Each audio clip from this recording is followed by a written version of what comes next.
Hora H do Agro, com Kellen Severo. Oferecimento Ihara. Agricultura é a nossa vida. Ihara. Olá, sejam muito bem-vindos ao Hora H do Agro, um programa onde discutimos e analisamos os temas que mais importam para o agronegócio brasileiro. Presidente eleito volta a criticar teto de gastos e causa temor no mercado financeiro. O dólar atingiu a máxima de 5,53, com dúvidas sobre responsabilidade fiscal do novo governo Lula. Indefinições na agenda econômica também preocupam. Na geopolítica, acordo entre Rússia e Ucrânia, que permitiu a exportação de grãos pelo Mar Negro, é renovado. Semana também é marcada por encontro entre Xi Jinping e Joe Biden, alguns dos líderes das maiores economias do mundo. Eles conversaram presencialmente às vésperas da reunião do G20 na Indonésia. E mais, termina no Egito a Conferência do Clima das Nações Unidas, a COP27. Nós vamos entender o que muda para a agropecuária a partir de agora. Já no Brasil, movimento sem terra invade 2 fazendas na Bahia. Na questão indígena, ministro do STF, Dias Toffoli, defende como alternativa ao conflito de terras com indígenas a desapropriação de terras e o pagamento de indenização a agricultores. Em Goiás, governo aprova projeto de lei na Assembleia com nova taxa para o agro. O Hora H do Agro já está no ar. O presidente eleito Luiz Inácio Lula da Silva voltou a criticar o teto de gastos. Durante a Conferência do Clima das Nações Unidas, a COP27, que acontece no Egito, Lula afirmou que não adianta pensar apenas em responsabilidade fiscal e disse que quando se fala em teto de gastos, se tira dinheiro da saúde, educação e cultura. E acrescentou: vai cair a bolsa e subir o dólar. Paciência. Ainda nesta semana, o mercado financeiro reagiu à proposta do novo governo de furar o teto de gastos e usar os recursos para pagar o Bolsa Família, a chamada PEC da transição. Esse cenário, somado às incertezas sobre a política econômica e o contexto externo, marcado por alta inflacionária, fizeram o dólar atingir máximas ao redor de 5,53 na quinta-feira, uma das mais altas cotações em semanas. Para abordar estes temas, as perspectivas para dólar, para juros, para a economia brasileira e o contexto de impacto disso tudo no agro, nós vamos receber Igor Rose, que é economista do Banco Itaú. Igor, seja muito bem-vindo. Obrigado, Kellen. Olá a todos. Muito bom estar aqui com vocês. Obrigada, nós é que agradecemos. Igor, diga pra gente, o Lula já dá alguns sinais claros de como vai ser o comprometimento do novo governo com a questão fiscal? Essa aí foi o primeiro teste de fogo, né, dessa nova administração. Na verdade, ele não apresentou a emenda em si, né, foi apresentado ali as minutas do que seriam essa emenda constitucional depois do feriado, mas já trouxe alguns valores ali que podem se transformar em gastos maiores que o esperado, né? Ela abarca ali basicamente 3 pontos principais, acho que é importante aqui comentar bem rapidamente só para situar, né? O primeiro é a questão do pagamento do Auxílio Brasil fora do teto de gastos realmente, ali a estimativa girando ao redor de 175 bilhões, por enquanto sem um prazo para ficar fora do teto, tá? Acho que essa é uma questão importante, mas provavelmente vai ser revista ali nas negociações com o Congresso.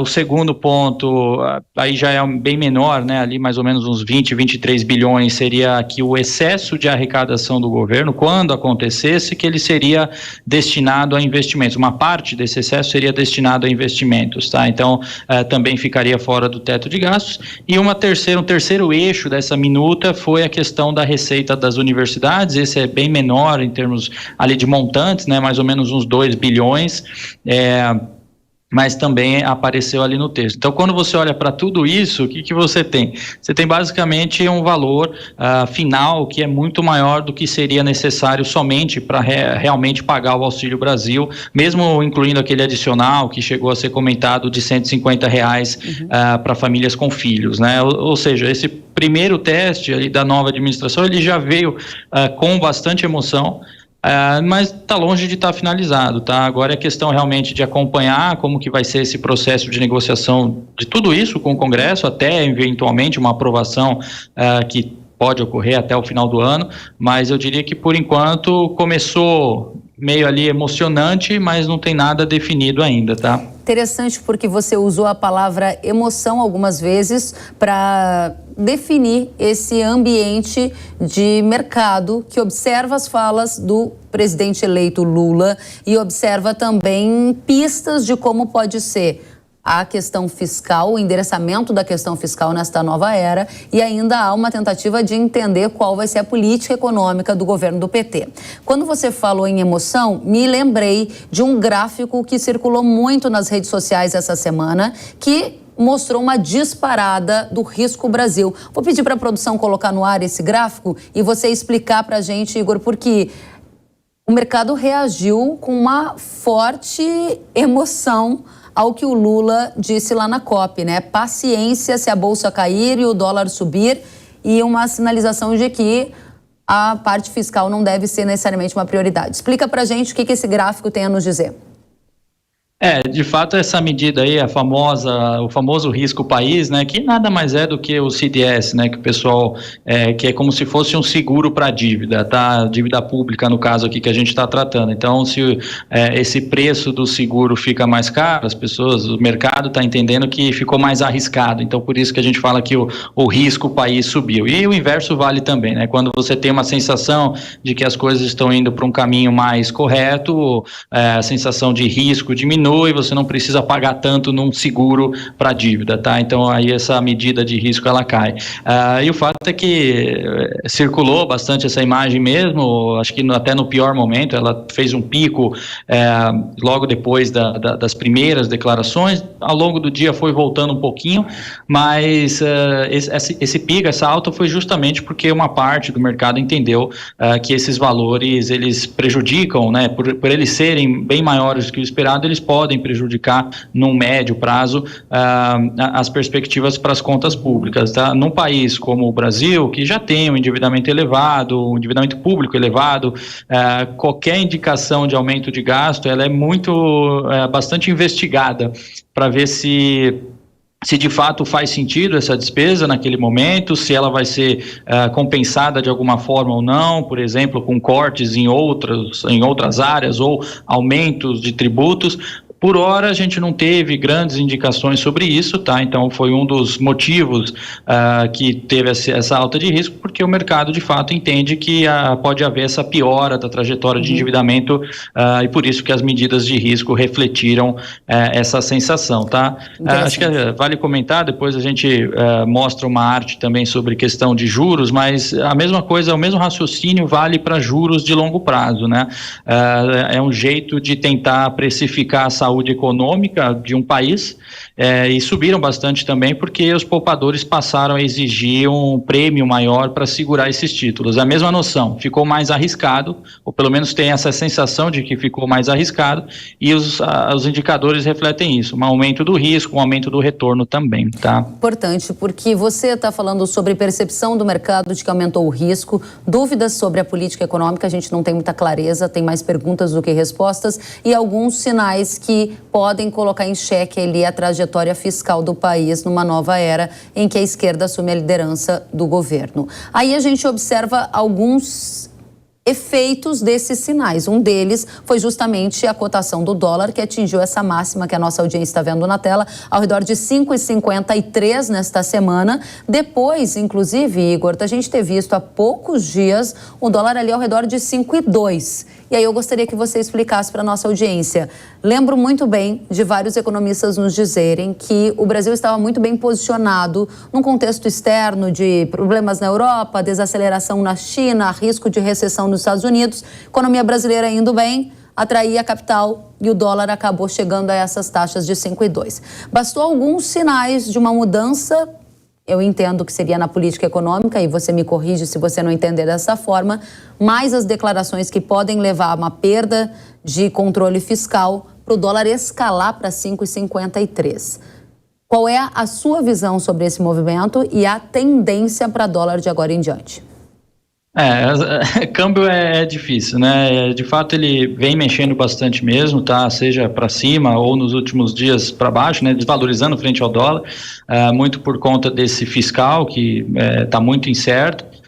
E até acho que vale comentar aqui, por conta dessa discussão doméstica que a gente tem, a perspectiva para as próximas semanas pode ser de bastante volatilidade também, né? Isso pode continuar fazendo preço para o câmbio. Se vier uma notícia um pouquinho melhor, o câmbio melhora. Se vier uma notícia pior, o câmbio piora. E a gente fica nessa trajetória aí bastante volátil, tá? Quando a gente pensa para um prazo um pouquinho maior, 2023, a gente tem que entender para onde que vai caminhar essa trajetória fiscal, tá? E por enquanto a palavra de ordem realmente muita incerteza, a gente não tem muita coisa definida, não tem nome da equipe econômica, por exemplo, então isso traz muita indefinição, o mercado reage ficando até mais chegando nesses níveis que você comentou, 5,53, saindo há pouco tempo atrás de 5,2, né? Então isso acontece mesmo.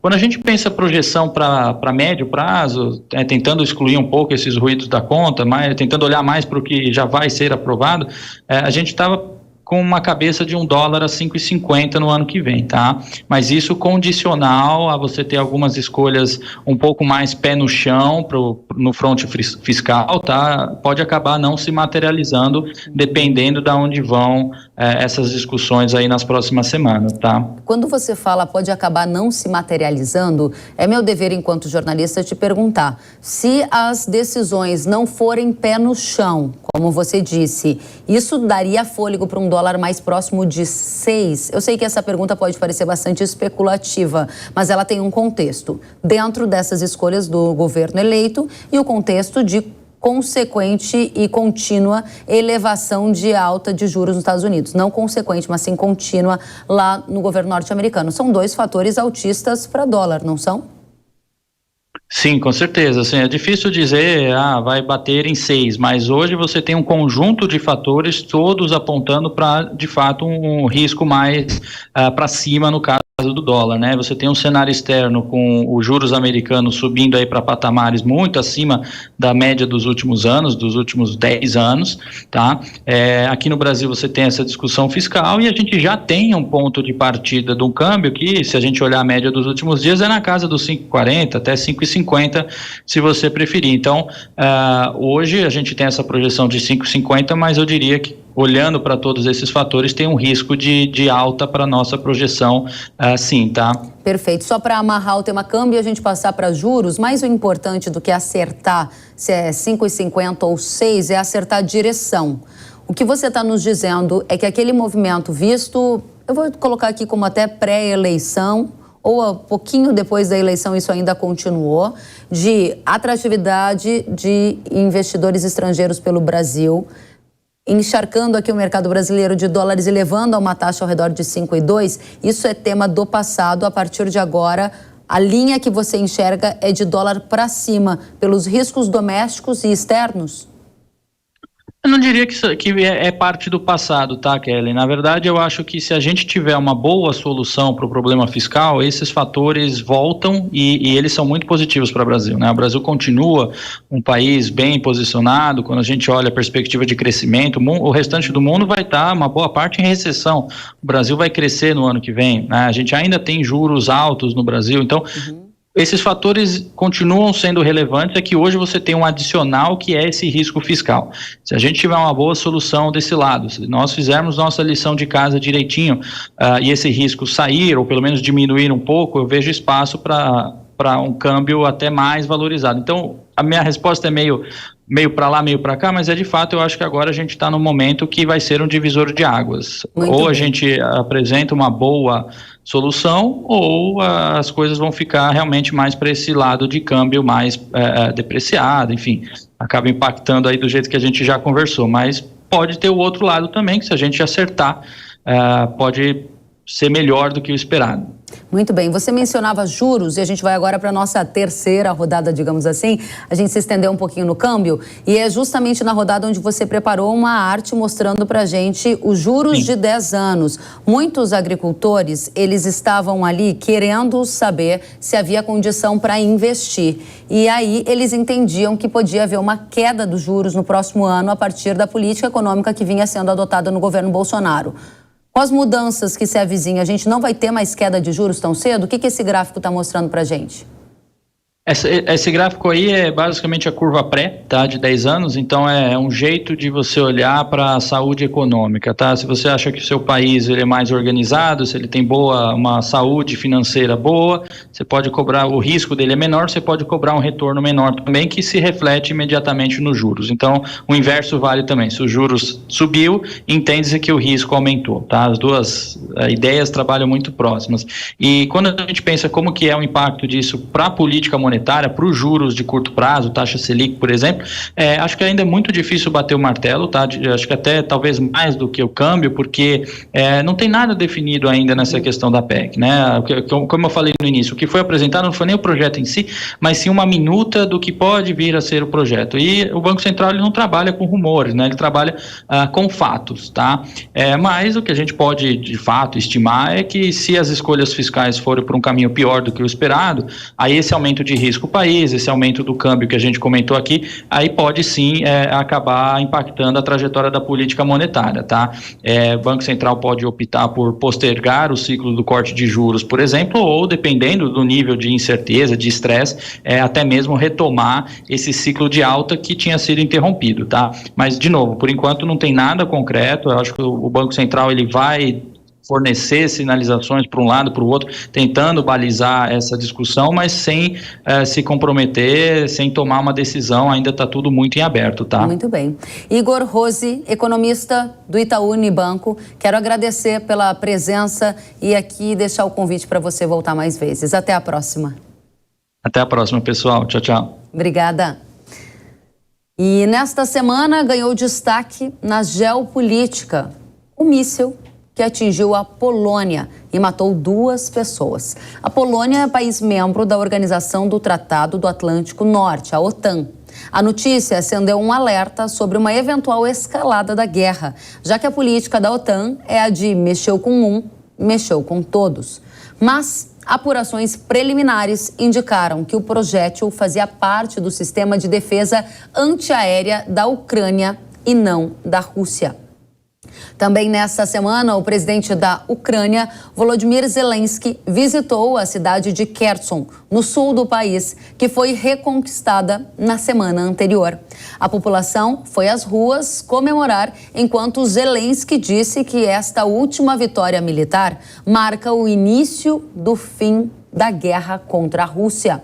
A fala dele ocorre às vésperas da chegada do inverno na região, que poderia afetar, inclusive, a mobilidade das tropas. Apesar do otimismo, o presidente ucraniano reconheceu que recuperar os territórios ocupados pela Rússia no leste do país vai ser um caminho longo e difícil. Para abordar este tema, eu vou receber o professor de Relações Internacionais da Facamp e cientista político Pedro Costa Júnior. Satisfação estar contigo, satisfação estar aqui no Hora H, um programa tão qualificado que trata de um debate tão importante, que é o nosso agro, que representa 27%, cerca de 27% do nosso PIB, uma cadeia que tem se tornado cada vez mais sofisticada e importante para a nossa economia. E dizer, Kellen, se você me permite, que você tem um fã. Eu sou Pedro Costa Júnior, mas o meu pai, o Pedro Costa, está lá no interior de Minas Gerais, na região da Serra da Canastra, não perde um programa seu e manda um abraço especial. Poxa, que honra entrevistar o seu filho, então espero que o senhor esteja na audiência. Obrigada, Pedro, fico muito feliz de saber que vocês acompanham aí na família o Hora H do Agro. E vamos então tratar de temas que certamente interessam ao seu pai e que interessam a toda a nossa audiência, começando por essa guerra na Ucrânia, que era vista, né, professor Pedro, como um conflito que seria curto, mas que se mostrou de longa duração. Nesse sentido, é importante a gente destacar que qualquer o movimento de ambos os países pode se tornar o estopim para uma piora do conflito. Não sei se você concorda. E aí eu gostaria de saber em que momento da guerra nós estamos. Porque o míssil que atingiu a Polônia, ele pode significar alguma virada de página? O Zelensky acabou de dizer que está próximo do fim da guerra. Gostaria de entender com você, professor. Olha, me permita dizer primeiro, Kellen, que eu sou daqueles analistas de geopolítica que me colocaram desde o começo na contracorrente das análises, digamos, mais atlanticistas, né, ou globalistas, como você preferir, né? Eu participo aqui na casa quase que semanalmente, junto com William Travassos, né, das análises da guerra, do Headline News aqui na PAN, e desde o começo da guerra eu apontava que essa não seria uma guerra curta, quer dizer, que essa seria uma guerra que é de longa duração, exatamente isso. Quer dizer, a guerra tem um princípio na geopolítica que diz o seguinte: a guerra ela tem data para começar, depois que ela começa, mas ela nunca tem data para terminar. E por que essa seria uma guerra difícil de acabar? Porque ela é uma guerra, e nós chamamos nas relações internacionais, Kelly, de proxy war, ou seja, é uma guerra de procuração. Não é uma guerra simplesmente entre a Rússia e a Ucrânia. Tem muitos mais atores internacionais e interesses internacionais em disputa. O que nós temos, na verdade, no teatro global aí, é, de um lado, a Rússia e uma parte da Eurásia. A Rússia é muito sustentada pela China. É importante dizer que no dia 24 de fevereiro desse ano começou a guerra, mas no dia 4, 20 dias antes, a Rússia e a China, elas assinaram um tratado chamado de um tratado sem limites, de uma parceria sem limites, jamais vista né, nas relações internacionais. E 20 dias depois começa a guerra. Então a Rússia é muito suportada pela China. E do outro lado, quem está por trás da Ucrânia, como você bem coloca nessa questão dos mísseis na Polônia, não é só a Ucrânia, é toda a OTAN. Né? Então são os Estados Unidos e os principais países da Europa que estão suportando a Ucrânia, ou seja, enviando armas e financiando a guerra, sobretudo os Estados Unidos. Então essa guerra, ela tem, digamos, complicações muito fortes, né? Mas também é preciso dizer, para responder a tua pergunta definitivamente, que ela tem um controle muito forte, porque ela envolve as duas maiores superpotências nucleares do mundo, envolve esses dois eixos que estão divididos.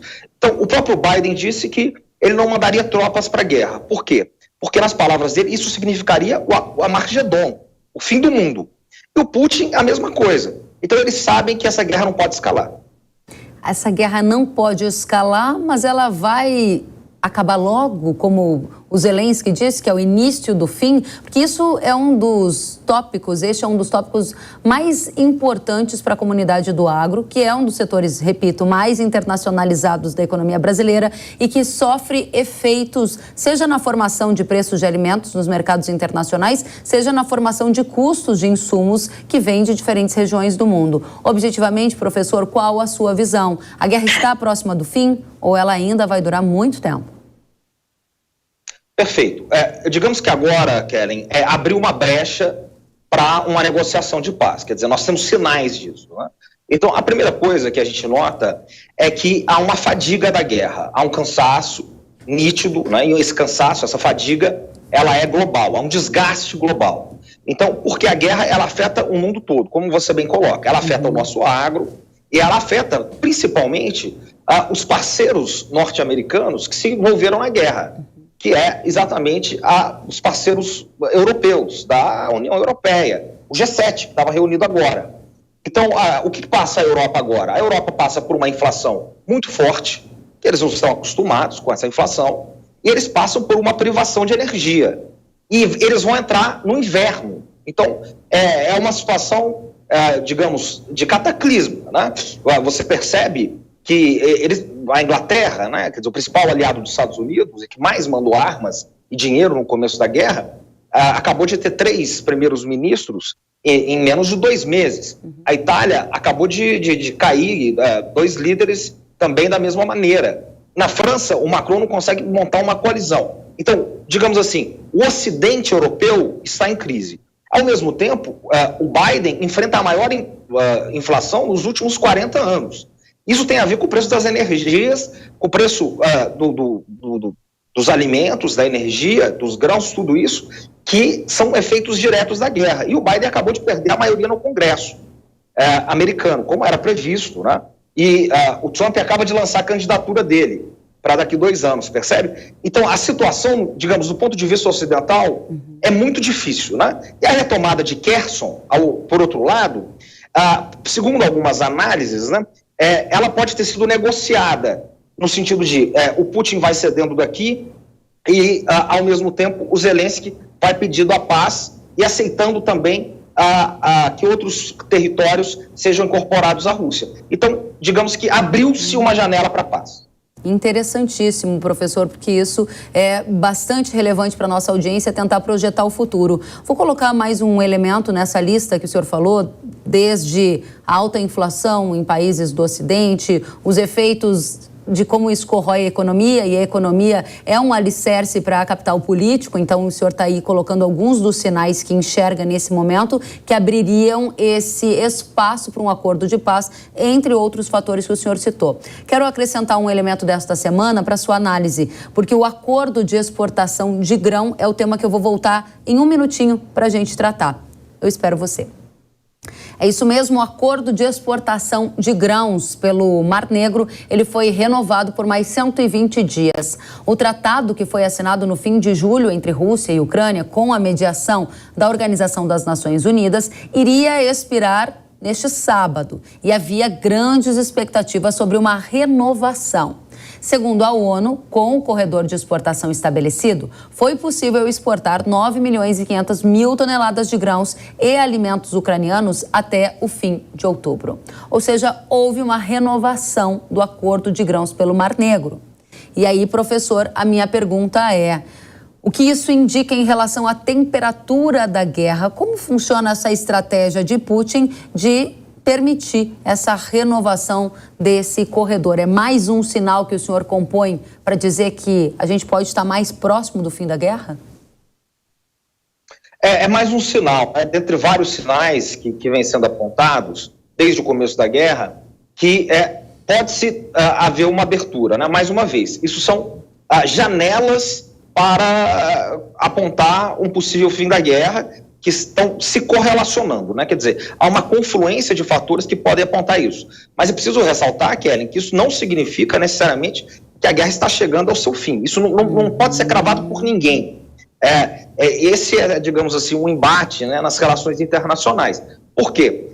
Esse sinal é vital, é muito importante, né? É um sinal que o Putin faz. Ao mesmo tempo, essa semana o Putin jogou mais de 100 mísseis na Ucrânia. Quer dizer, a Ucrânia praticamente ela ficou em trevas, né? Você tem os correspondentes internacionais falando de lá, o Luiz Kawaguchi, que é o nosso correspondente aí da Jovem Pan, eles estão lá, ele pegou todos os setores elétricos da Ucrânia, e ele sabe que daqui a pouco vai entrar o inverno, e o inverno joga dessa guerra a favor dos russos, como jogou ao longo da história, como jogou contra Napoleão, contra Hitler. Então ele sabe que as coisas vão endurecer. Então, percebe, ao mesmo tempo que ele faz o acordo, no campo de batalha, ele intensifica os bombardeios aéreos e ele acabou de convocar, há pouco tempo atrás, mais de 300.000 soldados, que alguns já foram para o campo de batalha, outros estão em treinamento. Então, ele também está preparado e há uma expectativa de que, se o acordo de paz não sair, o mês de dezembro seja um mês de intensificação do conflito.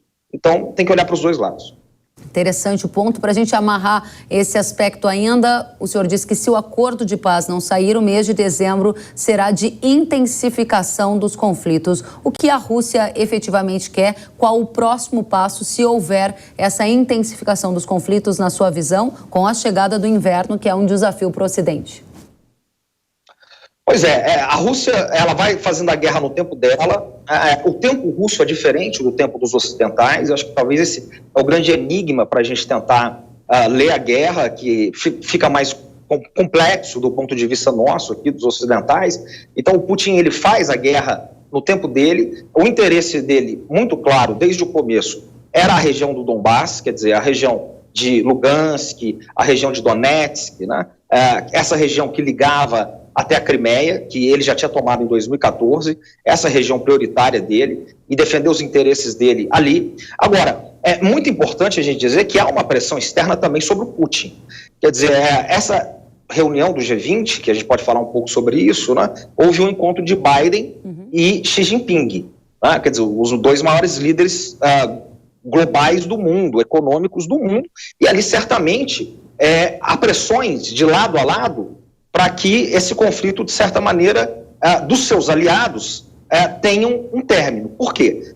Do ponto de vista chinês, o que interessa é estabilidade e crescimento econômico. Eles não querem a guerra. Então, há uma pressão também para que a Rússia acabe com a guerra de alguma maneira. E do ponto de vista dos Estados Unidos, embora os Estados Unidos eles tenham algum ganho com a guerra, mandando armas, a indústria armamentista e tudo isso, a tentativa de recuperação da OTAN, essas coisas, mas os europeus estão sofrendo, são seus aliados, e eles mesmos estão sofrendo. E o fim das eleições parlamentares lá pode significar também uma pressão interna do Partido Republicano para que a guerra cesse. Interessantíssimo. Professor, o senhor falou há pouco sobre o encontro de Joe Biden e Xi Jinping. A gente volta já para tratar deste tópico. Os presidentes dos Estados Unidos e Joe Biden e o da China, Xi Jinping, se reuniram pela primeira vez de forma presencial desde a eleição de Biden. O encontro ocorreu no início desta semana na Indonésia, antes do encontro do G20, o grupo que compõe as 20 maiores economias do mundo. Os líderes se comprometeram a diminuir as tensões recentes e trabalhar para evitar conflitos. O principal foco da reunião foi a crise em Taiwan. Do lado americano, Biden reiterou o compromisso de Washington com a política de uma só China, mas se opôs a qualquer mudança unilateral sobre a situação atual de Taiwan. Do lado chinês, Pequim elogiou o compromisso americano e disse que Taiwan é uma linha que não pode ser cruzada em hipótese alguma. É sobre isso que a gente vai ouvir o professor Pedro. Professor, o que significa essa retomada de conversa entre Estados Unidos e China? E eu gostaria de saber se essas falas envolvendo Taiwan, que tem sido um ponto de piora na relação entre os países, ela tem algum grau de confiança para a gente projetar um futuro. Você acha que a gente vai haver uma desescalada nas tensões entre Estados Unidos e China? Sinceramente, Kellen, isso digamos, é um jogo de cena global, né? Muito mais simbólico do que efetivo. Vamos lembrar que Biden se encontrou com Putin também, né, no primeiro semestre, praticamente, do seu mandato ali, e no segundo semestre, por ali, estoura a guerra, né, algo do tipo, na Ucrânia. Então, o que acontece é o seguinte, né, há uma disputa hoje global pelo poder, que é entre os Estados Unidos e a China. É a briga pela hegemonia no sistema internacional, essa é a briga da década. É isso que está em jogo. Né? O Trump, quando foi eleito em 2016, a partir de 2016, depois que ele foi eleito, ele faz algo muito forte do ponto de vista do comércio internacional, que é declarar a guerra comercial à China. Ele identifica que a China era o principal inimigo dos Estados Unidos. A grande questão era se o Biden ele ia reatar as relações com a China ou se ele ia continuar a guerra comercial com a China. Ele não só continua a guerra comercial com a China, mas ele escalou essa guerra.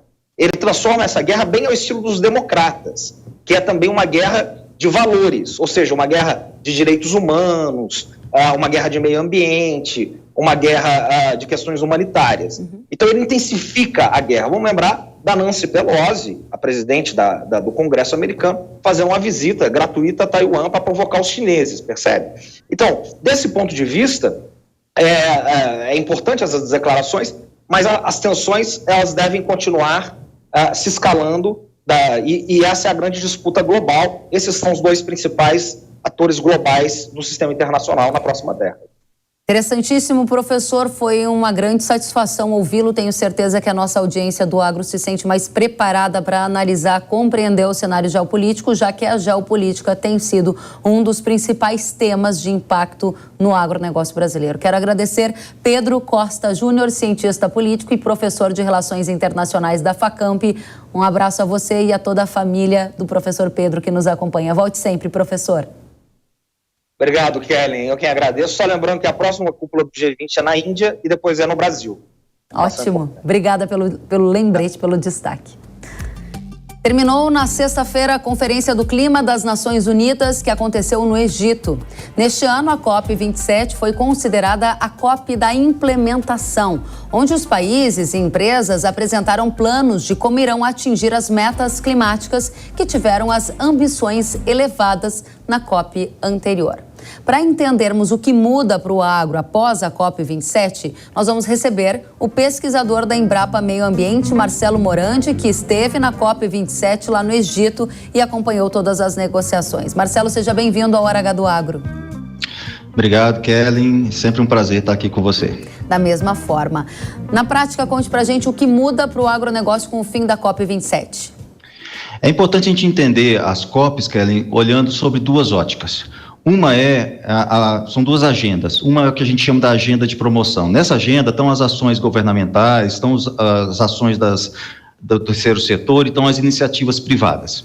E no outro lado, nós temos a agenda de negociação. Essa agenda de negociação são aquelas negociações formais dentro da convenção, né, do clima, e aonde saem, então, as decisões oficiais que vão criar as molduras, os frameworks para as decisões, para os acordos, por exemplo, as metas do Acordo de Paris, etc. Né? Então, na prática, quando a gente olha essas duas agendas, elas trazem desafios, né, e oportunidades diferentes. Então, por exemplo, uma coisa que a gente pode falar na prática aqui é que o senso de urgência das ações locais e regionais para uma agricultura sustentável ficou muito claro para todas as partes. As cobranças internacionais vão aumentar, e aí nós tivemos alguns exemplos nos acordos, por exemplo, empresariais, né? Um grande acordo, por exemplo, da indústria de alimentos e grandes traders para alimentos, para produtos livres de desmatamento. Essa pressão vai continuar, e a gente tem que estar preparado para esses desafios, para essas oportunidades.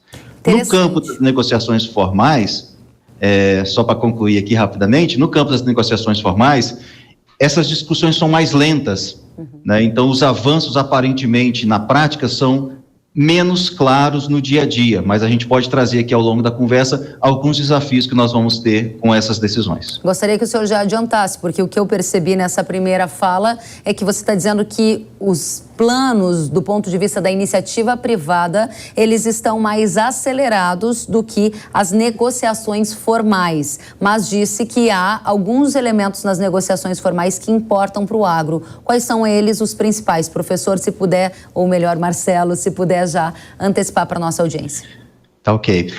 No campo, realmente, nesse campo dos acordos empresariais ou dos acordos, mesmo às vezes bilaterais de governo, elas são ações que são mais rápidas, né? E elas acontecem e têm prazos para começar a serem cobradas, né? Então, nós vamos ter sempre um aumento dessa cobrança sobre produtos livres de desmatamento, sobre outros critérios de sustentabilidade, que não é só a questão carbono, só a questão emissão, né, mas que envolve desde rastreabilidade de produtos, envolve a questão de questões sociais, de relações de trabalho, questão de bem-estar animal, para o caso da produção de proteína animal, e outras questões que vão ser cobradas nesses acordos internacionais. Pensando nos acordos formais, a gente teve poucas decisões dessa COP. Em termos daqueles grandes temas que são discutidos. São mais de 30 temas que são discutidos dentro dos acordos formais. Os mais falados, né, são o famoso artigo 6 dos créditos de carbono. Nós tivemos poucos avanços, tá, palpáveis nos créditos de carbono, especialmente em função de ainda não estar claro como que vai se dar esse registro desses créditos, como que um país local registra esse crédito num registro único, que evite dupla contagem, que evite problemas, né, de estar vendendo um mesmo crédito para mais de uma função, e ainda alguma disputa entre o que é o crédito voluntário e o que é o crédito regulado, né, como que vão se dar essas coisas e como que isso conta ou não para cumprimento das metas dos países. Ou seja, esses temas foram tratados, mas poucas decisões foram tomadas. É algo que a gente vai precisar continuar acompanhando, né, Marcelo? Aí é isso que você conclui. Se não tiver nessa direção, peço que me corrija, para que eu já também enderece a próxima questão, que tem a ver com aquele chamado grupo de Coronívia, que foi criado para tratar apenas sobre a agricultura e que poderia ser encerrado neste ano, né? Então, esse grupo ele vai ser retomado nas próximas COPs e o que ele significa para a agropecuária brasileira? Esse aí foi um resultado positivo que nós tivemos, Kelly. Nós tivemos a conclusão da primeira etapa desse trabalho de Coronívia. Qual que é o foco desse trabalho? A gente tem que lembrar que essas discussões de clima, elas não são setoriais. Então, a gente não tem, dentro das discussões da COP, a discussão por setor. Nós temos por grandes temas, que é adaptação, mitigação, crédito de carbono, perdas e danos e etc., né? Para a agricultura especificamente, esse grupo foi criado há 5 anos atrás para discutir essas questões que a agricultura ela é vulnerável às mudanças climáticas. E nós temos a questão da segurança alimentar. Então, a agricultura tem que ser tratada de uma forma diferenciada dentro desse contexto maior das mudanças climáticas. Nós concluímos o trabalho desses 5 anos, conseguimos, foi um dos poucos temas, como eu te disse, dentro daqueles mais de 30, que saiu uma decisão acordada da COP. Que ótimo, né, professor, porque enxergar essa complexidade, a segurança alimentar e as acomodações em questões climáticas, elas são importantes, agora não dá para deixar a segurança alimentar de lado, né? Nós temos 30 segundinhos e eu sei que a nossa audiência quer saber algum avanço no que se refere a pagamento por serviços ambientais, algum avanço no que se refere a pagamento por crédito de carbono? Não, poucos avanços nesse sentido, mas não quer dizer que nós não podemos ter as nossas colocações nacionais, os nossos programas nacionais, que alguns já em funcionamento, e que a gente pode continuar trabalhando, sim, e criar esses mecanismos de remuneração, sempre lembrando que a remuneração, seja por crédito de carbono, por PSA ou qualquer outro mecanismo, é uma forma da gente financiar essa transição, não é um fim em si mesmo. E é importante, então, a gente está sempre pensando no financiamento dessa transição para uma agricultura sustentável. Que era um dos temas da COP27 e o senhor está nos dizendo que esse tema avançou muito pouco. Em termos de crédito de carbono, sim. E em termos de pagamento por serviços ambientais? E de financiamento também, foram poucos avanços. Professor, eu não sei porque eu estou te chamando de professor, é pesquisador da Embrapa, mas um pesquisador é sempre um professor também. Marcelo Morandi, pesquisador da Embrapa Meio Ambiente, volte sempre ao Hora H do Agro. Sempre à disposição, Kelly. Obrigado pela oportunidade, pelo espaço. Eu que agradeço. Nesta semana, o movimento Sem Terra invadiu 2 propriedades rurais na Bahia. Quem nos acompanha pela TV Jovem Pan News está vendo as imagens. De acordo com o MST, a invasão ocorreu em áreas improdutivas da empresa Ferbasa, o que não é verdade, segundo a Ferbasa, Companhia de Ferro Ligas da Bahia. Em nota, a empresa confirmou a invasão em uma das propriedades localizadas no município de Planaltino. A Ferbasa rebateu a informação do MST de que as áreas seriam improdutivas e disse que o local não somente integra o rol de projetos de civicultura que se encontram em pleno desenvolvimento, mas também beneficia a comunidade local através da cessão em comodato para uma associação local de produtores de leite que utiliza parte da propriedade para pastagem e manejo bovino. Medidas judiciais cabíveis estão sendo adotadas, informou a companhia. Vale lembrar que, em setembro, o líder do Movimento Sem Terra, João Pedro Stedley, disse em entrevista a um podcast que a vitória de Lula traria um ânimo para a retomada dessas mobilizações de movimentos como o MST. Vale lembrar também que no fim de outubro, o ministro do STF, Luiz Roberto Barroso, determinou que tribunais que analisam casos de reintegração de posse instalem comissões de conflitos fundiários para mediar eventuais despejos antes de qualquer decisão judicial. Barroso não atendeu o pedido de partidos políticos e movimentos sociais que queriam prorrogar a proibição total dos despejos, mas ele determinou a criação dessa comissão de conflitos fundiários, que deve realizar inspeções judiciais e audiências de mediação antes de qualquer decisão para desocupação, mesmo em locais nos quais já havia a reintegração de posse decretada. O coordenador político da Frente Parlamentar da Agropecuária, deputado federal Pedro Lupion, disse ao Hora H do Agro que a bancada do Agro já entrou com um pedido para anular a decisão do ministro Barroso. Nessa questão da decisão do ministro Barroso, nos preocupou muito, porque durante a pandemia havia a proibição de despejo ou de reintegração de posse de imóveis urbanos. A última decisão do dia 1º de novembro do ministro Barroso fez com que as áreas rurais entrassem também nesse problema.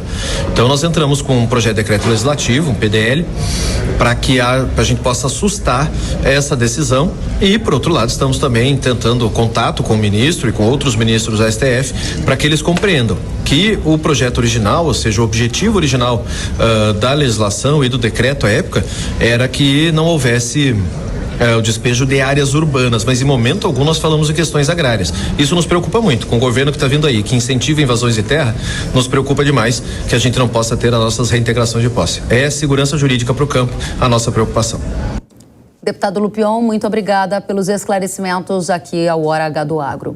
E a gente vai entender agora a situação para reintegrar a posse de fazendas invadidas. Para isso, a gente convidou a advogada especialista em agronegócios e sócia do escritório Franco Leuteviller Henriques, a Nancy Franco. Nancy, seja muito bem-vinda. É uma questão interessante para a gente observar. Está mais difícil reintegrar a posse de uma propriedade privada após a decisão de Barroso. Qual a efetividade da criação dessas comissões de conflito fundiário? Enfim, eu acho que a gente tem por trás de todos esses debates, né, uma discussão que a gente precisa tomar cuidado para ela deixar de ser técnica e passar a ser política e ideológica, né? Então, assim, o ministro Barroso tem essa característica de nas suas decisões, ele sempre tem esse tom mais social, esse tom mais de conciliação, mas a gente tem que tomar cuidado no âmbito do que do que ele tem indicado, orientado os tribunais criar essas comissões para acompanhar as desapropriações, de você esquecer ou deixar de aplicar a letra da lei, né? A gente tem uma Constituição e a gente tem a lei. Então, a Constituição e a lei não podem deixar de ser aplicadas. Ao criar as comissões, o que o ministro Barroso está trazendo à sociedade é ao diálogo para evitar aquela violência que acontece nesses processos de desapropriação. Obviamente, cada caso é um caso, você tem processos de reintegração de posse que são mais ou menos violentos. A gente sabe que em locais mais polêmicos, menos polêmicos, você sempre vai ter situações no caso a caso.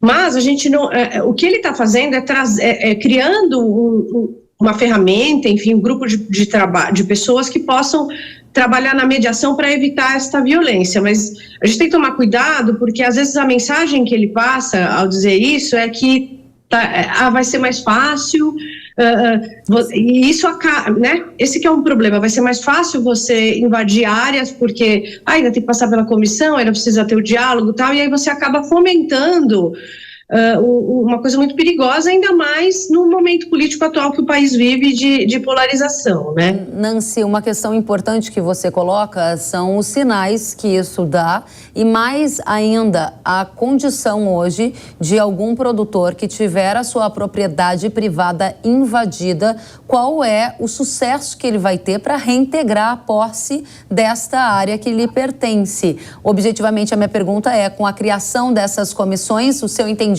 é que, na prática, vai demorar mais para a reintegração de posse ocorrer? Do ponto de vista prático, sim. Ela vai demorar mais, mas, por outro lado, o que ele objetiva é que diminua, o que se tente diminuir a violência e o confronto.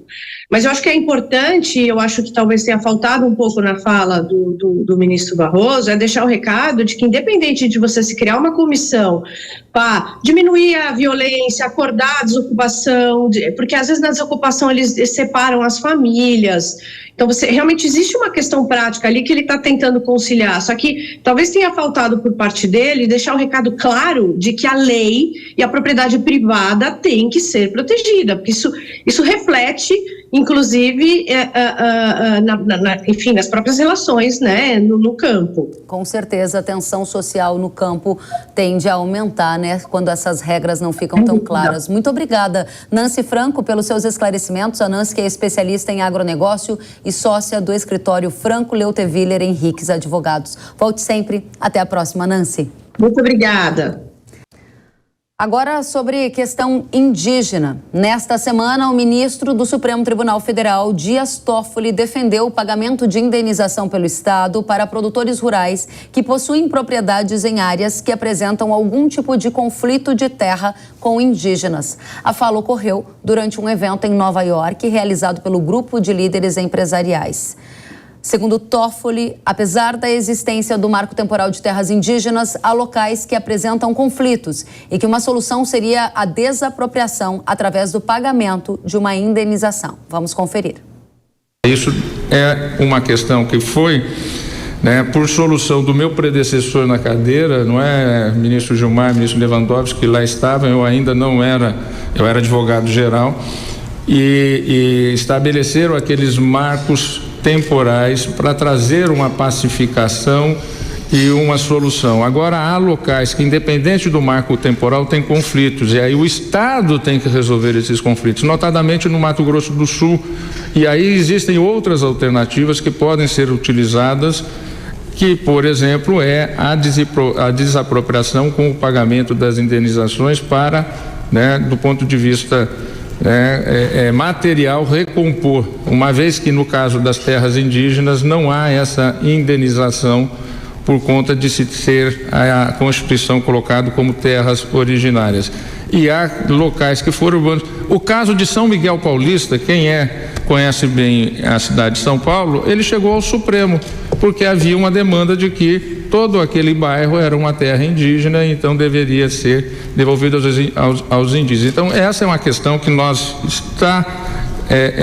estamos discutindo, está em repercussão geral, e eu acho sim que o quanto antes que nós colocarmos um marco nisso, mas sem prejuízo de que em determinadas áreas o Estado terá que intervir sim para pacificar, não talvez com a demarcação, mas com a solução do conflito mediante uma indenização àqueles que estão produzindo, que estão naquela área há algum tempo. Então, são conflitos que terão que ser resolvidos.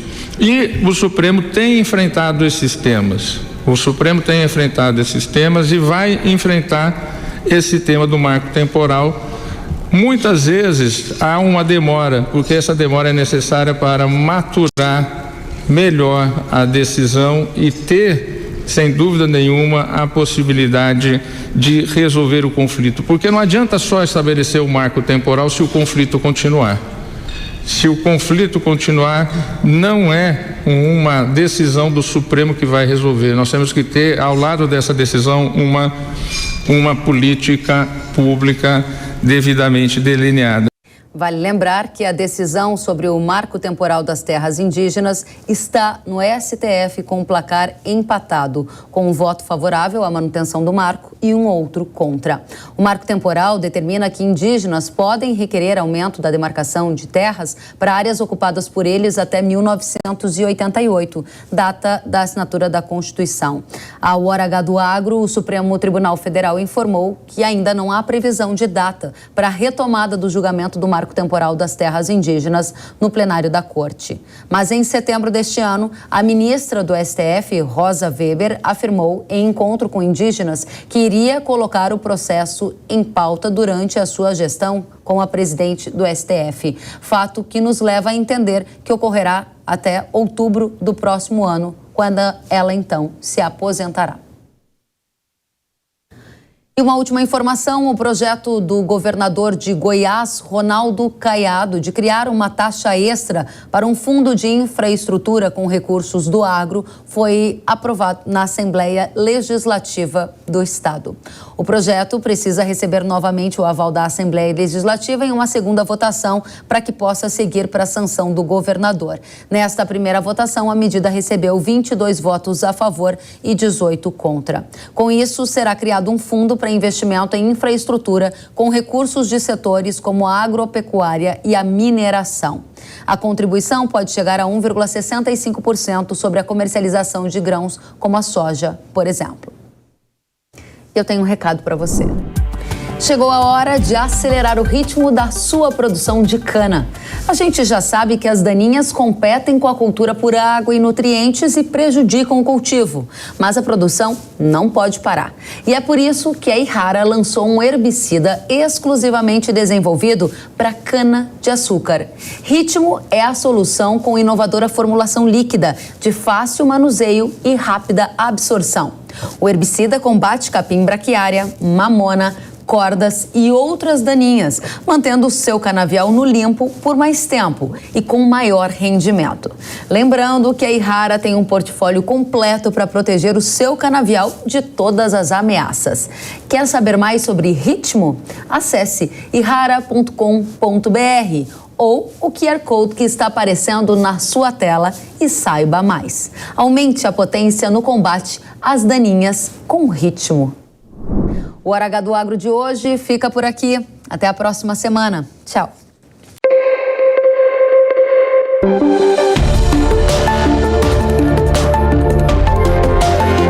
Hora H do Agro, com Kellen Severo. Oferecimento Yara. Agricultura é a nossa vida.